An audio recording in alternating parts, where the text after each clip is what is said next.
Em nome do Pai, do Filho e do Espírito Santo. Amém. Que Deus te abençoe, meu irmão e minha irmã. É uma alegria estarmos juntos.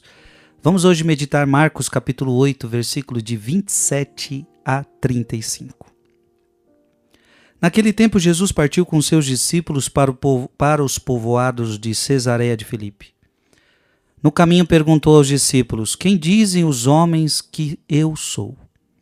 Eles responderam: alguns dizem que tu és João Batista. Outros que és Elias. Outros ainda que és um dos profetas. Então ele perguntou: e vós, quem dizeis que eu sou? Pedro respondeu: tu és o Messias. Jesus proibiu-lhe severamente de falar a alguém a seu respeito. Em seguida começou a ensiná-los, dizendo que o Filho do Homem devia sofrer muito, ser rejeitado pelos anciãos, pelos sumos sacerdotes e doutores da lei, deveria ser morto e ressuscitar depois de 3 dias. Veja, meus irmãos, Jesus começa a falar para os apóstolos que ele vai morrer, e uma morte cruel. Uma morte cruel. Aliás, eles já estavam vendo sinais de que isso podia acontecer. Ele dizia isso abertamente, Jesus.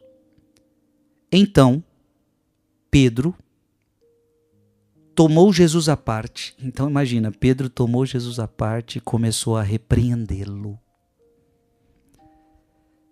Jesus voltou-se, olhou para os discípulos e repreendeu a Pedro, dizendo: vai para longe de mim, Satanás. Vai para longe de mim, Satanás. E preste atenção nessa palavra, irmão e irmã.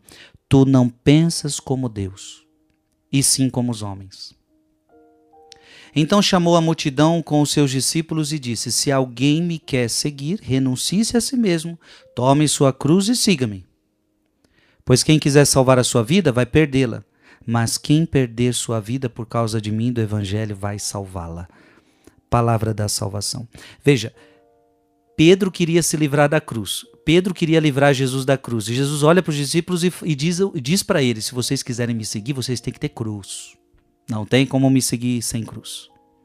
Outra coisa, Pedro quis salvar a vida de Jesus. E Jesus está falando: você tem que perder sua vida para ganhar. É isso que eu vou fazer por vocês, Pedro. Eu vou perder para ganhar a vida de vocês. Eu vou perder minha vida para ganhar a sua. Meu Deus, fantástico. Mas muitas vezes nós somos igual Pedro. Os nossos pensamentos são muito fraquinhos. Pensamos coisas, deliramos e muitas vezes nos afastamos da vontade de Deus. Abra a sua Bíblia em Colossenses, capítulo 3, versículo 2. Colossenses, capítulo 3, versículo 2. Afeiçoai-vos às coisas lá de cima, e não às da terra. Quando você fica muito preso às coisas da terra, você pensa besteira. Jesus está pensando no céu, Jesus está pensando em vida eterna, Jesus está aí pensando em salvação. E Pedro está pensando em coisa terrena, Pedro está pensando em coisa terrena, Pedro está pensando em coisa terrena. Quando você pensa só em coisa terrena, você não consegue pensar os pensamentos de Deus.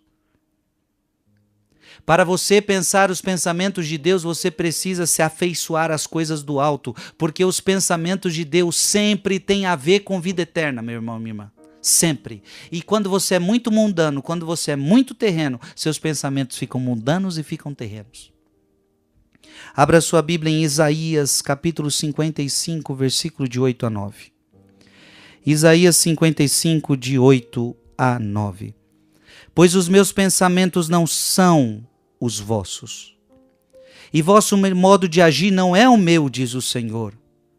Mas tanto quanto o céu domina a terra, tanto é superior a minha conduta, e meus pensamentos ultrapassam os vossos pensamentos. A gente precisa entender que os pensamentos de Deus estão muito acima dos nossos. Muito.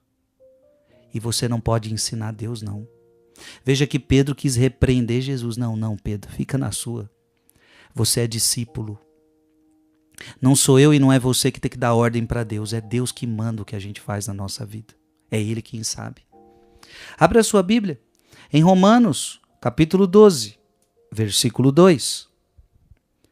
Por isso a palavra de Deus vai dizer: não vos conformeis com este mundo, mas transformai-vos pela renovação do vosso espírito. Preste atenção, para que possais discernir qual é a vontade de Deus. Pedro, você precisa saber discernir qual é a vontade de Deus. Eu e você precisamos saber discernir qual é a vontade de Deus para a nossa vida. O que é bom, o que lhe agrada, o que é perfeito.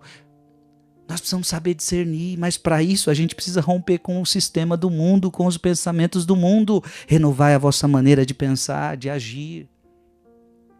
Para terminar, abra sua Bíblia em Filipenses capítulo 3, versículo 18 a 19. Filipenses capítulo 3, versículo 18 a 19. Pedro não queria a cruz, mas eu e você não podemos ter medo da cruz. Porque há muitos por aí de quem repetidas vezes vos tenho falado, e agora digo chorando, que se comportam como inimigos da cruz de Cristo. E cujo destino é a perdição, cujo Deus é o ventre, para quem a própria ignomínia é causa de envaidecimento e só tem prazer no que é terreno. Uma vida sem cruz é uma vida totalmente terrena de prazeres. Você não pode ser inimigo da cruz. Porque somente através da cruz você encontra a sua salvação. Somente através da renúncia ao pecado você encontra a sua salvação. Não existe a verdadeira religião, ela sempre tem cruz. Deus te abençoe, mande esse vídeo para alguém. Muita gente precisa ouvir essa mensagem. Em nome do Pai, do Filho e do Espírito Santo. Amém.